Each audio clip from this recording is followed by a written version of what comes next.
Good morning प्यारे बच्चों, कैसे हैं आप सब। उम्मीद करती हूँ सभी खैरियत से होंगे, अच्छे से पढ़ाई कर रहे होंगे।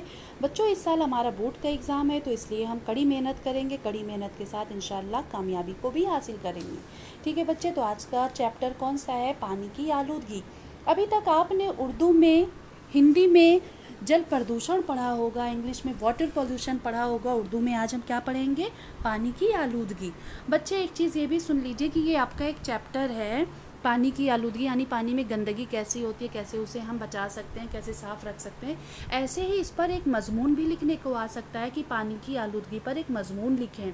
तो अगर आपने ये चैप्टर अच्छे से पढ़ लिया तो आपका एक मजमून भी तैयार हो जाएगा। ठीक है, तो बच्चे ये देखिए, पानी की आलूदगी चैप्टर है, इसे आप ध्यान से स्क्रीनशॉट ले करके घर पे अच्छे से पढ़ेंगे। ठीक है, नेक्स्ट पेज का भी स्क्रीनशॉट ले लीजिए। इसे आप अच्छे से रीड करेंगे, क्योंकि बच्चे अगर ज़्यादा लेंथी में ये वीडियो बनाऊंगी तो आपको भी बोरियत होगी और समझ में भी नहीं आएगा, आप सही से पढ़ेंगे नहीं। तो इसका मैं खुलासा करूंगी। क्या करूंगी बच्चे? खुलासा करूंगी। तो चलिए अब हम शुरू करते हैं। पानी की आलूदगी सबक का हम खुलासा करते हैं। खुलासा बच्चे 5 से 6 नंबर का पूछा जाता है। अगर आपने सबक को अच्छे से पढ़ा है, समझा है, तो बेफिक्र रहें, आप बहुत अच्छे से एग्ज़ाम में लिखेंगी पानी की आलूदगी। चलिए शुरू करते हैं। पानी की आलूदगी सबक का खुलासा। हवा, पानी और ग़िज़ा हमारी सेहत और ज़िंदगी के लिए बहुत ज़रूरी है।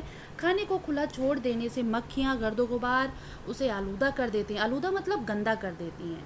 कारखानों से निकलने वाला धुआं और गैस हवा को आलूदा कर देती है। आप सबको पता है, क्योंकि अभी पढ़ते चले आ रहे हैं, 4th क्लास या 5th क्लास से पढ़ते चले आ रहे होंगे कि मक्खियाँ और ये गर्द गुबार और ये कारखानों से निकलने वाले धुएँ, गैसेस, ये हमारे माहौल को, हमारे एनवायरनमेंट को गंदा करती है, आलूदा करती है। ठीक है बच्चे, तो कह रहे हैं आइए देखें, क्या लिखा है यहाँ पे?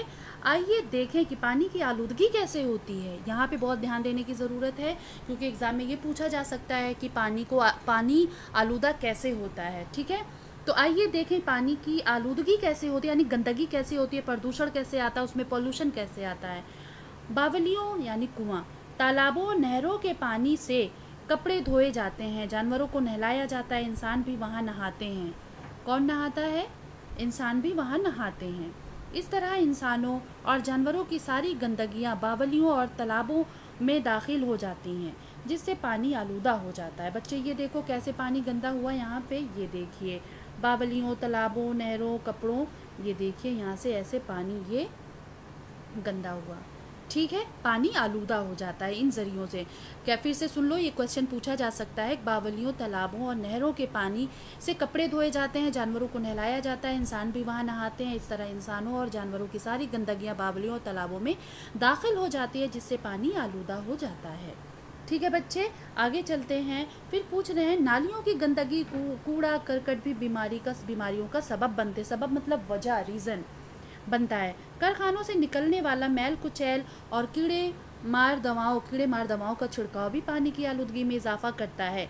आलूदगी की वजह से पानी में ऑक्सीजन की कमी हो जाती है, उसमें मौजूद मछलियाँ भी मर जाती हैं। बच्चे, आपको पता है कि अगर पानी बहुत ज़्यादा गंदा है, बहुत ज़्यादा पानी में आलूदगी है, तो वहाँ पे मछलियाँ भी नहीं जी पाती, वो भी मर जाती हैं गंदे पानी में। ठीक है, अब कह रहे हैं बारिश का पानी पीने के काबिल और साफ़ सुथरा होता है। क्या कह रहे हैं? बारिश का पानी पीने के काबिल और साफ़ सुथरा होता है। ज़मीन पर वो नालियों की शक्ल में बहता हुआ नदियों और तालाबों में जमा हो जाता है।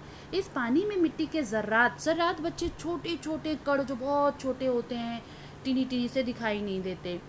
ठीक है, ज़र्रात, नमकियात जो खारापन होता है, ठीक है, नमकियात और दूसरे मादे भी शामिल हो जाते हैं। इस वजह से पानी गदला हो जाता है। गदला यानी हल्का सा मटमैला सा दिखाई देने लगता है। और पेचिश, कब्ज़, पेट का दर्द और हैज़ा जैसी बीमारियां फैल जाती है। यानी यहाँ पे ये भी एक क्वेश्चन पूछा जा सकता है बेटा कि गंदा पानी पीने से कौन कौन सी बीमारियां होती हैं। तो गंदा पानी पीने से क्या होता है? पेचिश, कब्ज़, पेट का दर्द और हैज़ा जैसी बीमारियाँ फैल जाती हैं। ठीक है, समझ में आ रहा है? उम्मीद करती हूँ सब बहुत अच्छे से समझ में आ रहा हो। आलूदा पानी को पीने के काबिल बनाने के लिए उसे जोश देकर ठंडा करें। जोश देकर मतलब उबाल कर, खूब उबाल कर उसे ठंडा करें और छान कर किसी साफ बर्तन में रखें। जोश देते वक्त यानी उबालते वक्त दो चुटकी पोटेशियम मैग्नेट क्या है? पोटेशियम मैग्नेट डालने से जरासीम मर जाते हैं। गंदा पानी साफ करने के लिए उसमें फिटकरी डालते हैं। अच्छा बच्चे, एक सवाल ये भी पूछा जाता है कि पानी को साफ करने के लिए क्या यूज़ कर सकते हैं? तो पोटेशियम मैग्नेट और फिटकरी भी डाल करके हम पानी को साफ कर सकते हैं।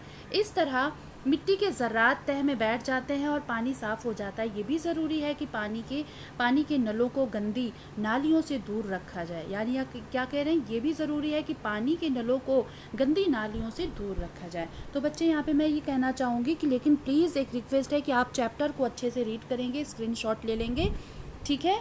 रीड करेंगे अच्छे बच्चे। आपका यहाँ पे हिंदी का भी एक चैप्टर तैयार हो जाएगा, एक आपका टॉपिक तैयार हो जाएगा। इंग्लिश में भी, साइंस में भी पूछा जाता है, आई थिंक एसएसटी में भी पूछा जाता है। तो बस आपको वहाँ पे लैंग्वेज चेंज करनी पड़ेगी, बाकी यही चीज़ आप लिख सकते हैं, ठीक है? तो आप इसे बहुत अच्छे से लिखेंगे एग्ज़ाम में बच्चे। चलिए अब हम इसका क्वेश्चन आंसर समझा देते हैं आप सबको। अब ये देखिए वो सवाल आ गया जहाँ पे मैंने अंडरलाइन किया था। आलूदगी से क्या मुराद है? आलूदगी यानी गंदगी से क्या मुराद है? पानी में ऐसी गंदगी का शामिल होना जिससे बीमारियां फैलने का ख़तरा पैदा हो, उसे आलूदगी कहते हैं।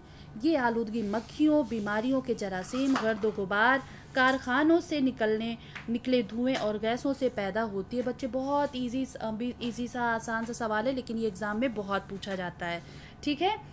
फिर दूसरा सवाल क्या है बच्चे कि खाने पीने की चीज़ें किस तरह आलूदा हो जाती हैं, यानी जो खाने पीने की चीज़ें किस तरह आलूदा होती हैं। अभी मैंने बताया था आपको कि जो है जब उस पर गंदी मक्खियाँ बैठती हैं, गर्द गुबार, कह रहे खाने पीने की चीज़ें अगर खुली छोड़ दी जाएं तो मक्खियाँ, गर्द गुबार, बीमारी फैलाने वाले जरासीम उनको आलूदा कर देते हैं, गंदे कर देते हैं। इसीलिए अक्सर करके घर में या दुकानों पे भी कोई खुली चीज़ देखी तो हम लोग नहीं खरीदते हैं, क्योंकि इस पे मक्खी बैठी होगी।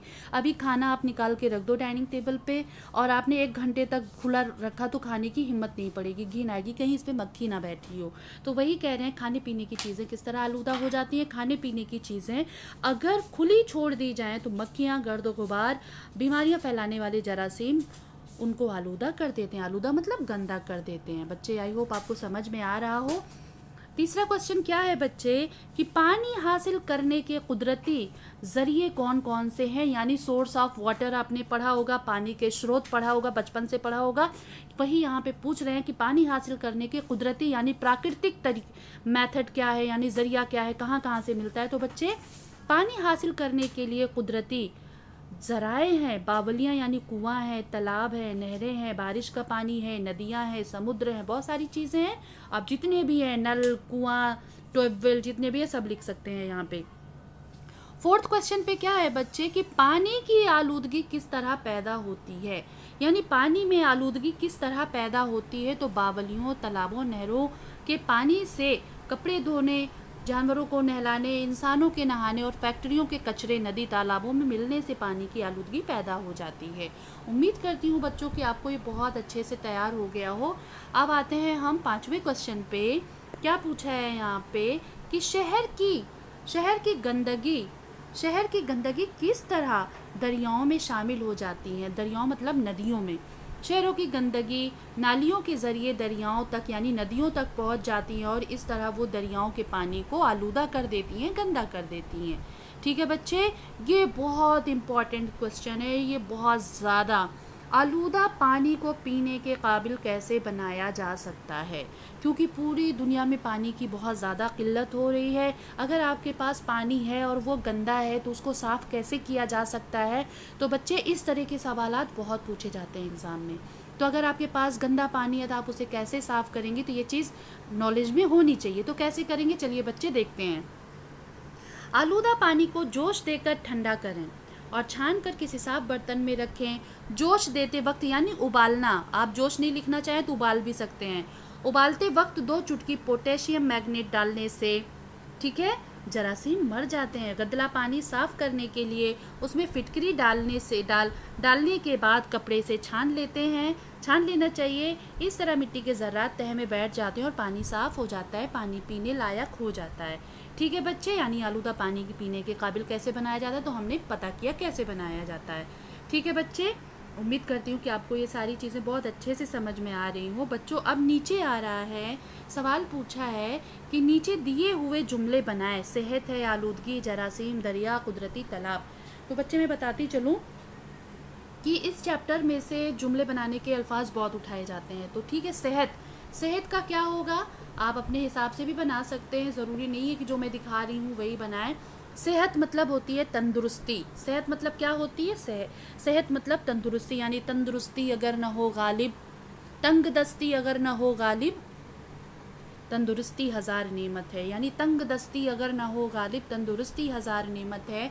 सेहत का क्या बनाएंगे, हमें अपनी सेहत का ख्याल रखना चाहिए, या ये भी लिख सकते हैं हमें अपने वालिदैन की सेहत का ख्याल रखना चाहिए। ठीक है, और ये बहुत अच्छी चीज़ है। दूसरा क्या है बच्चा, आलूदगी। आलूदगी मतलब गंदगी, हमें पानी को आलूदगी से बचाना है। ठीक है, ये भी लिख सकते हैं। और ये भी लिख सकते हैं कि हमें अपने माहौल में होने वाली आलूदगी को कम करना है, लोगों को अवेयर करना है। ऐसे भी बना सकते हैं, आलूदगी से क्या, आलूदगी की वजह से ग्लेशियर पिघल रहे हैं, ऐसे भी बना सकते हैं आप। दूसरा क्या है, जरासीम। जरासीम यानी कीड़े मकोड़े।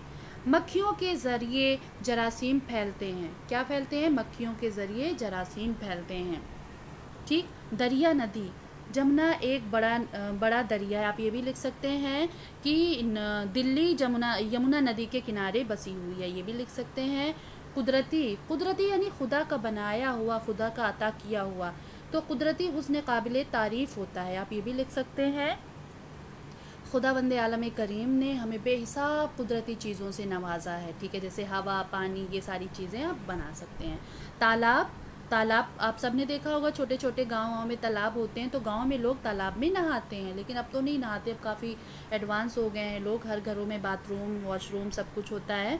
नीचे क्वेश्चन क्या है बच्चे, दूसरा क्या है, नीचे लिखे हुए लफ्ज़ों से खाली जगहों को भरिए। नीचे लिखे हुए लफ्ज़ों को खाली जगहों से आपको पुर करना है। तो ये यहाँ पे दिया हुआ है, ये देखिए, एक मिनट बच्चे। हाँ, कैसे करेंगे, तालाब का पानी जानवरों के नहाने से क्या हो जाता है, आलूदा हो जाता है। क्या हो जाता है, आलूदा हो जाता है। दूसरा क्या है, सेहत के लिए साफ पानी ज़रूरी है। सेहत के लिए क्या ज़रूरी है, साफ पानी। ठीक है बच्चे। अब यहाँ तीसरा क्या है, डैश का पानी कुदरती तौर पर साफ़ होता है। किसका पानी साफ़ होता है, तो यहाँ पे हम देख लेंगे, ये बारिश का, बारिश का पानी। यहाँ पे हम क्या लिखेंगे बच्चे, बारिश लिख सकते हैं आप। बारिश का पानी कुदरती तौर पर साफ़ होता है। मक्खियाँ, चौथा क्या है, मक्खियाँ क्या फैलाती हैं, यहाँ पे देखिए लिखा था, मक्खियाँ क्या फैलाती हैं, जरासीम। मक्खियाँ क्या फैलाती हैं, तो यहाँ पे आप क्या लिखेंगे बच्चे, मक्खियाँ जरासीम फैलाती हैं। ये देखिए, ये जरासीम। ठीक है, तो हम आते हैं बच्चे सेकंड पे, क्या करते हैं, थर्ड क्वेश्चन क्या है, नीचे लिखे हुए लफ्ज़ों से वाहिद जमा, जमा से वाहिद बनाना है। बच्चे एक बार फिर से सुन लीजिए, वाहिद, बचपन से आप सेकंड क्लास से एक वचन, बहुवचन, सिंगुलर, प्यूलर करते आ रहे होंगे, एक वचन, बहुवचन, सिंगुलर, प्यूलर करते आ रहे होंगे। उर्दू में हम क्या करते हैं, वाहिद जमा। वाहिद मतलब सिंगुलर, ठीक है, एक वचन, जमा मतलब बहुवचन, प्यूलर। इतना समझ में आ जाना चाहिए बच्चे। किस्म, अक़साम। किस्म का क्या होगा जमा, अक़साम। ज़र्रा, ज़र्रात। ख़राबी, ख़राबियाँ। ज़ख़ीरा, ज़ख़ायर। ज़ख़ीरा उसको बोलते हैं बच्चे, स्टॉक को बोलते हैं। ठीक है, ज़ख़ीरा का क्या होगा, ज़ख़ायर होगा। ठीक है बच्चे। अच्छा, ये देखो अमली काम क्या है कि पानी की आलूदगी पर एक मुख्तसर नोट लिखना है। तो आप इसको ऐसे स्क्रीनशॉट ले लीजिएगा, मैं पूरा दिखा दे रही हूँ।